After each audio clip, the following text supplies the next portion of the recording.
একজন পুরুষের সবচেয়ে বড় গায়রত জিনা এবং ব্যভিচার, নারী পুরুষের অবাধ হারাম মেলামেশার থেকে সর্বতোভাবে বেঁচে থাকা, এটাকে কোনোভাবেই পছন্দ না করা, এটাই হলো কোনো পুরুষের, কোনো মানুষের গায়রত, আত্মসম্মান। এটাই হাদিস। কোন পুরুষের গায়ের, আলাদা জিজ্ঞাসা করুন, কোন পুরুষের গায়রত, আত্মসম্মান, আত্মমর্যাদা যে কোনোভাবে তার ঘরের স্ত্রী, সন্তান, মেয়ে, কন্যা, বোন, তাদেরকে জিনা, ব্যভিচার, বেহায়াপনা, অশ্লীলতার যে কোনো আইটেম থেকে বাঁচিয়ে রাখার সর্বোচ্চ চেষ্টা করা, এটাকে কোনোভাবেই মেনে না নেওয়া, এটা হলো একজন পুরুষের আত্মসম্মান। এজন্য এটা স্পষ্ট, যেই পুরুষ, যেই অভিভাবক তার স্ত্রী, কন্যা, বোন বা নারীদের জন্য বেহায়াপনা, বেপর্দা, এই অশ্লীলতাকে সামান্যতম মেনে নেয়, স্বীকৃতি দেয়, অনুমোদন দেয়, অথবা বাধা প্রদান করে না, তো নিশ্চিত ওই পুরুষ বেগায়রত। তার কোনো আত্মসম্মান নাই, তার কোনো আত্মমর্যাদা নাই, তার কোনো প্রেস্টিজ বলতে, আত্মসম্মান বলতে কিচ্ছু না। এই আপনার বেহায়া মানুষ। হাদিস থেকে বলি, রাসূলুল্লাহ সাল্লাল্লাহু আলাইহি ওয়াসাল্লামের একজন সাহাবী ছিলেন হযরত সাদ ইবনে উবাদা, মদিনার আনসার সাহাবী। উনি একদিন নবীজি সাল্লাল্লাহু আলাইহি ওয়াসাল্লামের সামনে বলছেন, উনি বিখ্যাত সাহাবী, বড় সর্দার ছিলেন আনসারদের মধ্যে, সাদ ইবনে উবাদা। উনি নবীজির সামনে বলছে, লাউ রাআইতু রাজুলান মা'a ইমরাআতি লা দারাবতুহু বিসাইফ। ইয়া রাসূলুল্লাহ, যদি কখনো একদিনের জন্য আমি কোন পুরুষকে দেখি আমার স্ত্রীর সাথে কথা বলছে অনুমতিবিহীন, ভিন পুরুষ, তাহলে লা দারাবতুহু বিসাইফ, আমি আমার তরবারি দিয়ে একটা কোপে তার গর্দান ফেলে দেব।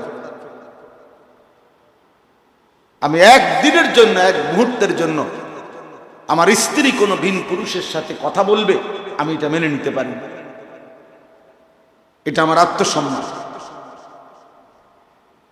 হাদিসের মধ্যে আছে, সাহাবায়ে কেরাম তখন উপস্থিত সাহাবীরা আল্লাহু আকবার বলে উঠছে, মানে অবাক হয়ে গেছে যে দেখছো সাদের হিম্মত কি, সাদের গায়রত কি, আত্মসম্মান কি। তখন নবীজি সাল্লাল্লাহু আলাইহি ওয়াসাল্লাম বললেন, আতাজাবুনা মিন গায়রাতি সাদ। সাহাবারা, তোমরা আমার সাদের গায়রত দেখে অবাক হলে? ওয়াল্লাহি আনা আগিয়ারু মিন্নি, আল্লাহর কসম আমি মুহাম্মদ এর চাইতে বেশি গায়রতওয়ালা, আত্মসম্মান। অর্থাৎ সে যেটা বলছে, আমিও আমার স্ত্রী কন্যার ব্যাপারে তার চাইতে কঠোর, তার চাইতে কঠোর। এটার প্রমাণ আছে হাদিস, কোরআনে। নবীজির বিবিরা জীবনে একদিন শুধু দুনিয়া চাইছে একটু, যে আমাগো খাদ্য খাবার একটু বাড়াইয়া দেন, প্রয়োজনের চাইতে কষ্ট হয়। নবী এটুকু বলল কেন? আল্লাহ নবী সাল্লাল্লাহু আলাইহি সাল্লাম কষ্ট পাইছেন, গুসা করছেন। তো আল্লাহ তাআলা আয়াত নাজিল করে বলছেন, বন্ধু ওদেরকে বলেন, ওরা যদি দুনিয়া চায় তো যে পরিমাণ দুনিয়া দরকার আমি দেব। উমাত্তিউকুন্না ওয়া উসাররিহুকুন্না সারাহান জামিলা। তবে আমি রাসূলকে, আপনি রাসূলকে স্বামী হিসেবে ছেড়ে দিতে হবে, তালাক নিয়ে চলে যাইতে হবে, বিনিময়ে দুনিয়া যা দরকার আমি সব দিয়ে দেব। বলেন ওরা রাজি কিনা? আল্লাহ নবী সাল্লাল্লাহু আলাইহি ওয়াসাল্লাম আম্মা জান আয়েশাকে বলছে, আয়েশা তুমি বাকি বিবিদের সাথে বুঝ কইরা এবং তোমাদের বাবা মার সাথে বুঝ কইরা সময় নিয়ে আমারে জানাইও, আল্লাহ পাক যেটা প্রস্তাব দিছে, যদি দুনিয়া চাও যে পরিমাণ দরকার দুনিয়া দেব, শুধু আমাকে ছেড়ে দিতে হবে, আমার স্ত্রী এই পরিচয় থেকে ছেড়ে দিতে হবে, তালাক নিয়ে জায়গাতে হবে। হযরত আয়েশা রাদিয়াল্লাহু তাআলা আনহা বলছেন, আল্লাহর কসম ইয়া রাসূলুল্লাহ, আপনাকেই যদি হারাইতে হয় তাহলে এই দুনিয়া আমি 1000 যদি দেয় আমি নেব না। আপনাকে হারিয়ে আমি দুনিয়া কি করি, আমার লাগবে না, আমার বুঝানোর দরকার নাই, কাউরে জিজ্ঞাসা করারও দরকার নেই। এই যে এক বিন্দু পরিমাণও সহ্য করার বিষয় নেই। তাহলে আল্লাহর নবীও বললেন, ওয়াল্লাহি আনা আগিয়ারু মিনহু, আমার গায়রত তার চাইতে বেশি। এরপরে শেষ হয় নাই হাদিস, নবীজি এরপরে বলছেন, ওয়াল্লাহু আগিয়ারু মিন্নি, আমার চাইতেও বেশি আমার আল্লাহর গায়রত, এই আল্লাহর আত্মসম্মান।